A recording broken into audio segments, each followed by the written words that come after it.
הנסיך הירוק מכיר את החמאס מבית אבא. הוא גדל בבית חמאסניקי עד שגויס לפני שנים על ידי השב"כ הישראלי.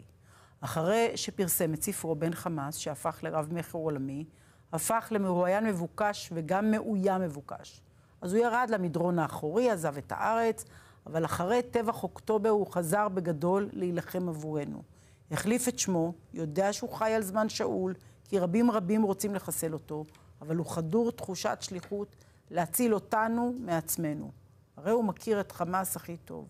עבור ישראל, עבור יהדות העולם ועבור הציביליזציה, להביס את חמאס, הוא אומר, זה צורך קיומי. פגשתי אותו השבוע במרכז הירושלמי לענייני חוץ וביטחון, וזה היה מפגש מאוד מיוחד. מדינת ישראל חייבת להגן עליו. הנה. היי, אהלן, מרחבה. מרחבה. כיף חל? Good.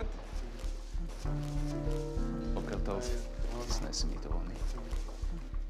הוא נולד סמוך לרמאללה, לאב בכיר בחמאס, למשפחה חמאסניקית. מוסעב ינק שנאת ישראל לא רק בבית הוריו, אלא בסביבה שבה גדל. How do you pronounce your name? I've heard so many versions. Yeah, me too. It's actually Mus'ab, Hassan Yusuf, and the family name is Dar Khalil. Dar Khalil? Dar Khalil. Yani you are from Khalil, originally? No, actually it's just the family's name. In fact, this is not my name today, but the people know me like this. I prefer not to reveal it to the public, just for privacy. So you have another name today? Yes, I do. And you don't want to reveal it? I cannot. For security reasons? More privacy and security, yes. People are trying to hunt you? I assume. Of course, there are so many angry people out there. And of course, they're looking for someone to blame, someone to sacrifice, someone to project their hatred on. And I get the lion's share nowadays from the globe, something that I was totally aware of.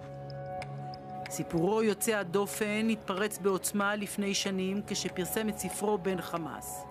בשב"כ הצמידו לו את הכינוי הנסיך הירוק, נסיך בגלל שהוא בן של בכיר בחמאס, ירוק הוא הלא צבע החמאס. Being killed is not the worst thing can happen to me. But if my soul is dead, if I feel the responsibility and I don't say a word of truth, I will die every day. מוסעב עבר תהליך רגשי עמוק של הזדהות עם ישראל. The biggest terrorist is the God of the Quran. I know this is very dangerous. סיפורו בן החמאס הפך בן לילה לרב מכר עולמי. הנסיך הירוק נהיה מרואיין מבוקש מאוד. Hamas is not interested in carrying an attack outside of Palestine. Their priority number one to destroy Israel.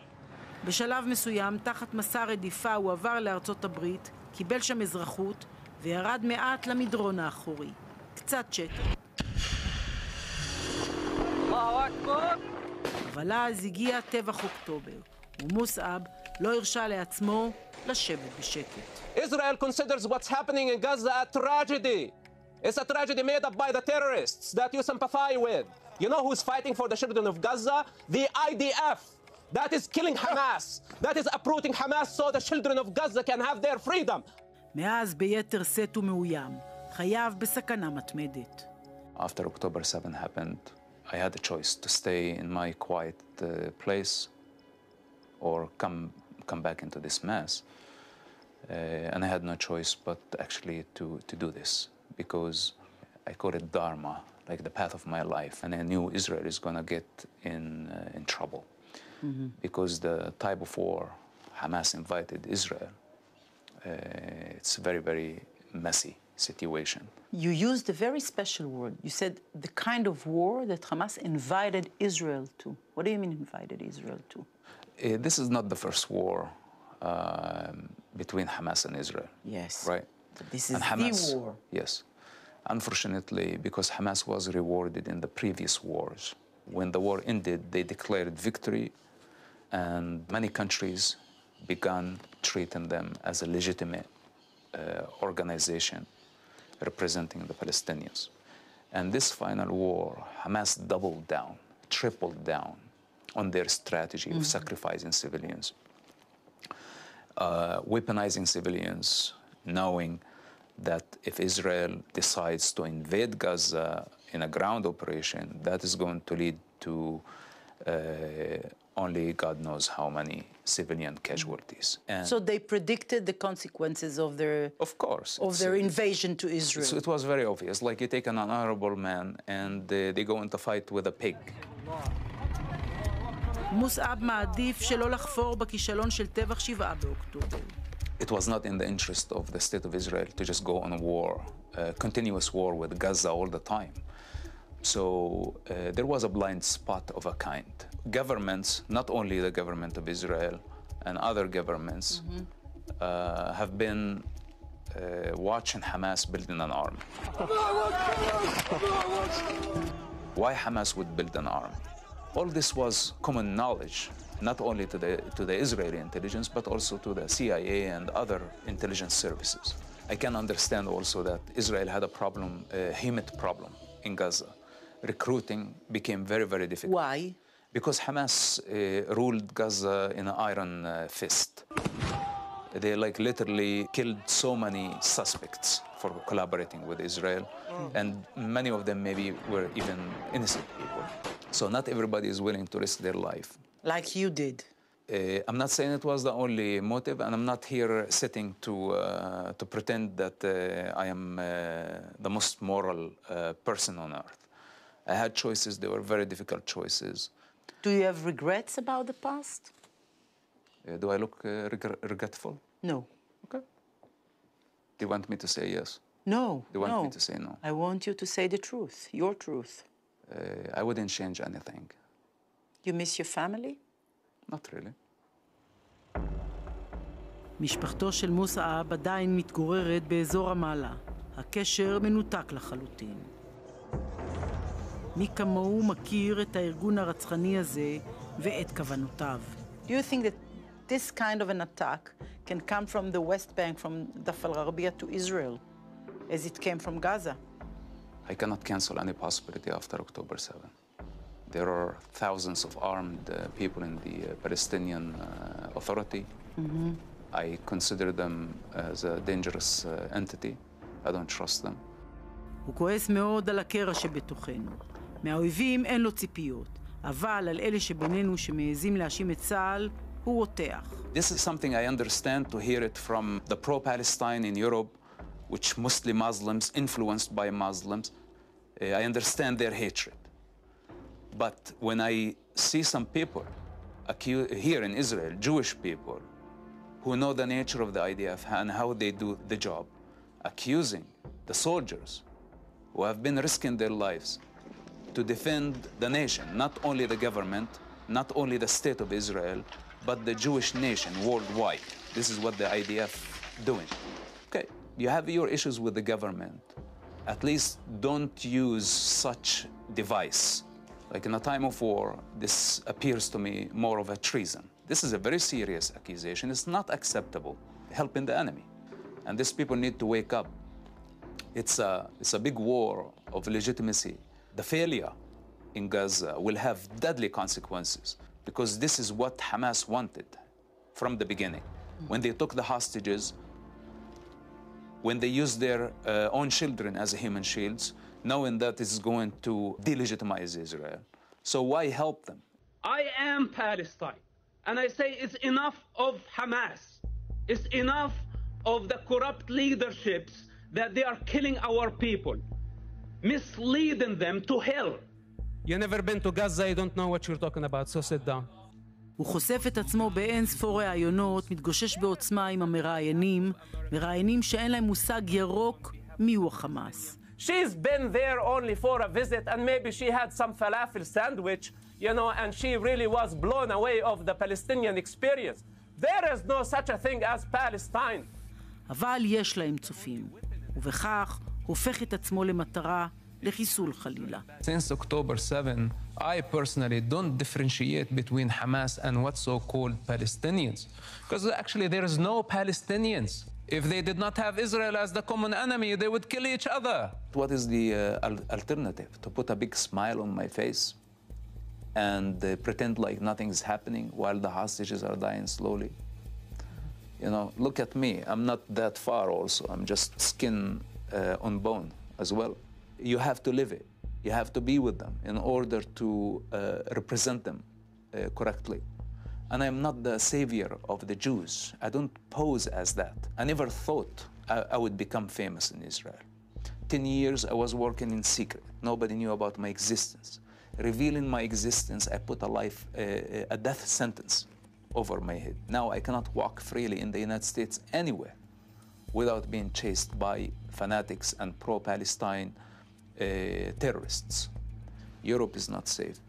Even recently, I was in Southeast Asia, and Southeast Asia also is not safe. Wherever I go, people recognize my face.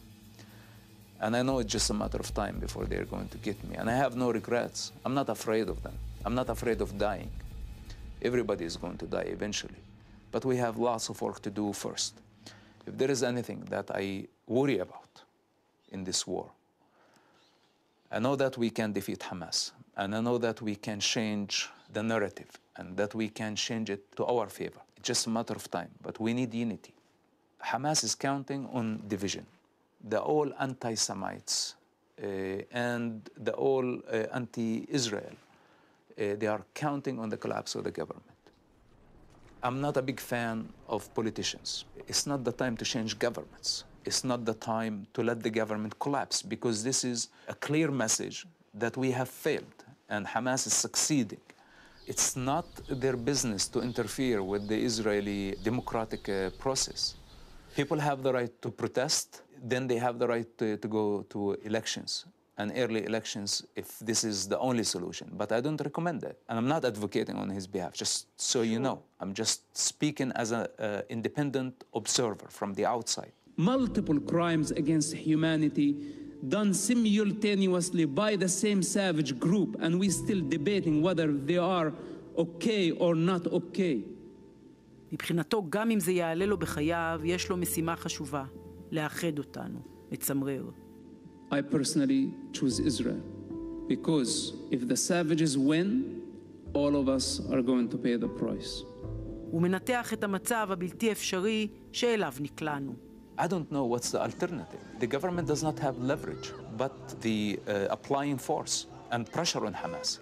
The only option is to release thousands of mass murderers and prolong the war for much longer than it's supposed to be, so Hamas can buy more time and the world can apply more pressure. You see, they have been recognizing the Palestinian state. They put in sanctions on the state of Israel.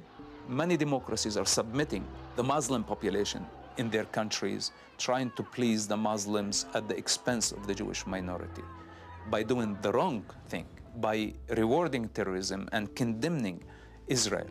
To surrender, it will have deadly consequences on Israel, and not only on Israel, on the Jewish people worldwide.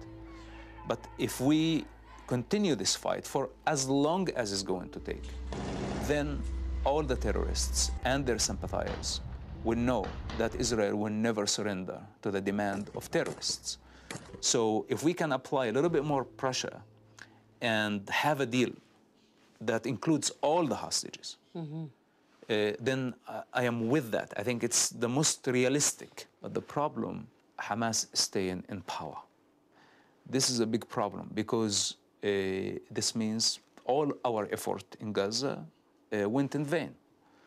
So we cannot win this war without guaranteeing that Hamas is going to be removed from power. Who is controlling now Hamas, in your opinion? Well, it's the military wing right now. Those are the ones who have the hostages. I think they have the final saying. And their fate is connected to the hostages. This is the problem. They know if they return the last hostage, they know that. Yes. It's over. They have nothing left. הוא לא שוגה באשליות. מכיר אותם היטב, אמרנו. מבחינתו, לישראל וליהדות העולם יש ברירה אחת בלבד. ופה חייבים להבין זאת. If Hamas proves itself to the rest of the jihadis around the world that their method worked, it's going to be the end of civilization. Instead of protesting against the government, why don't we protest against France that is recognizing a Palestinian state, rewarding terrorists? Why aren't we protesting against other embassies? You believe that it's possible? You mean to defeat Hamas? To defeat Hamas. This is the word. It is possible, but we must do what it takes. We need to be more patient, and we need actually to be resilient.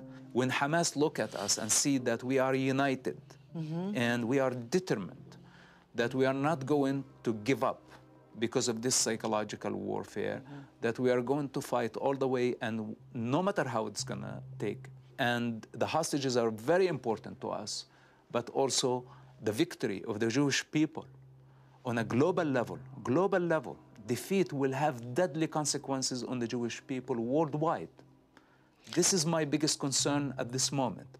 And defeat could happen only if we continue to be divided. Thank you very much. It was very interesting. Thank you for understanding this. This is a priority right now. Okay, we have a lot more important job than just blaming each other and blaming ourselves. We really need to stop doing this. I know it's a Jewish way, and I appreciate it because this is what makes the Jewish people amazing, and this is why I trust that this nation is a very, very special nation. And this is why, with all the attack against me from pretty much everybody in the world, I don't mind it because I'm investing my energy in people that I love and I care about. And I feel their pain because there is no separation. I am Israel. And for us to score an absolute victory will put us in such a special place globally. But if we, God forbids, get defeated, or our spirit at least got defeated, then the world is going to come after us. All the best. Thank you very much. Thank you. I appreciate it. Thank you very much.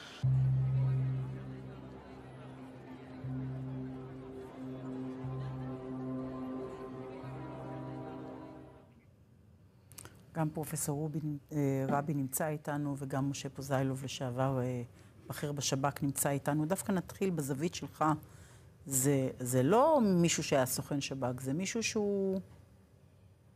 הוא היה מקור יהודי, זה סוכן שב"כ, אבל ברמה הכי גבוהה שהייתה, ברמה גבוהה מאוד. הבן אדם עסק בסיכול של פיגועים, ביכולת של ללמד אותנו איך המוח של החמאס חושב מאחורי המסך שאנחנו רואים אותו. אבל הנה, עכשיו הוא מלמד אותנו איך המוח של החמאס עובד ברגעים הקשים האלה. הוא מלמד נהדר, וזה היה רעיון מרגש. אני אומר, הלוואי שכמה מהמנהיגים שלנו היו מקשיבים לדברים האלה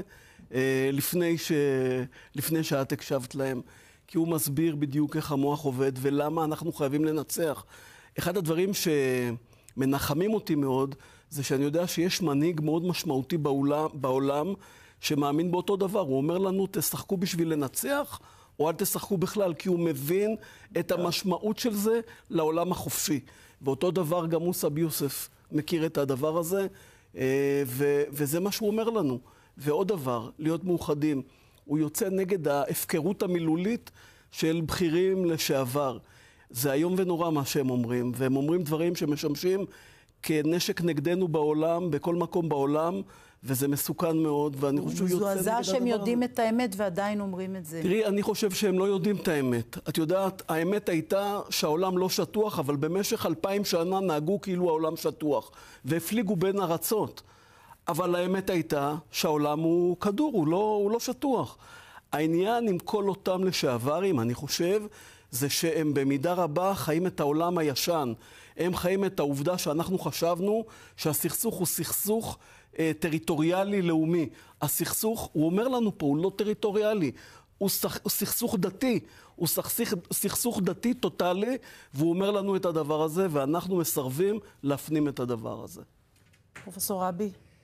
קודם כל, אני חייב לציין, שמעתי אותו לא פעם ולא פעמיים ברעיון הזה, באמת הצלחת בזמן קצר להביא אותו למקומות שיש בהם את התובנות הכי חשובות. מה התופעה הזאת של מוסעב? מוסעב הוא הבן של חסן יוסף. זה אחד ממייסדי החמאס, זה אושיה במה שנקרא הגדה המערבית בזמנו. מה כל כך מפריע לפלסטינים אצל הפלסטינים לגביו? תקשיבי, הוא מכיר את הדברים מבפנים. בספר שלו, אחד הרגעים היותר מרגשים בדיון, זה שהוא מסביר שהשבר בא מבפנים. הוא ראה את האכזריות בבתי הכלא. הוא ראה את הדברים הקשים שאנשי חמאס עושים, הבין שזו לא הדרך, ועבר באמת גלגול שלם עם אוונגליסטים וכך הלאה. הוא התנצר דרך אגב. גם. כן. היום הוא נמצא פה, ואני מאמין לו לכל מילה, כי הוא נמצא כצופה כביכול בגזוסטרה. הוא מסתכל, והוא אומר, אני לא מדבר רק על ישראל פה זיילה, הוא אומר לעולם החופשי. הציביליזציה. הוא מזכיר בעצם את אירופה. הברברים האלה בשער. מי שלא ייתן כתף לישראל במיגור שלהם, ייפגע בעצמו גם כן. ברור. ואנחנו כאן מקבלים, מבחינתי, דברים מאוד חשובים. אני חוזר למה שאמר גלעד ארדן בריאיון שלך איתו. אני לא רואה שום סיבה שישראל לא תיקח את הבחור הזה, תישא אותו על כפיים עם ההבטחה. קודם כל תאבטח אותו ברמה של חייו. והוא יכול לייצג את ישראל ואת העולם החופשי. הוא יכול כמו שצריך. לספר. מהמקום של הידיעה. כן. ולא כמו הגברת שהייתה שם שאכלה פלאפל בעזה, ואחר כך באה לספר כמה ישראל מענה את העזתים וכל הדברים האלה. הוא יכול פשוט לספר מה זה חמאס. הוא מספר לנו, עזוב את העולם, עזבו את העולם, חברים, לפני העולם. אני חושבת שכל ישראלי חייב לצפות. נכון, נכון. להזדהות איתו, לא להזדהות איתו, אבל להבין דרכו מי זה חמאס, כי שכחנו את 7 באוקטובר והתחלנו לרמות את עצמנו. אני חושב שהוא צריך לעשות סדנאות בשב"כ, כדי להסביר מה זה החמאס ומה המשמעות של מלחמה דתית. הסדנאות האלה תיקחנה את זה לא רק לצד האופרטיבי, לצד התרבותי, שכל כך חסר כאן. תודה, חברים.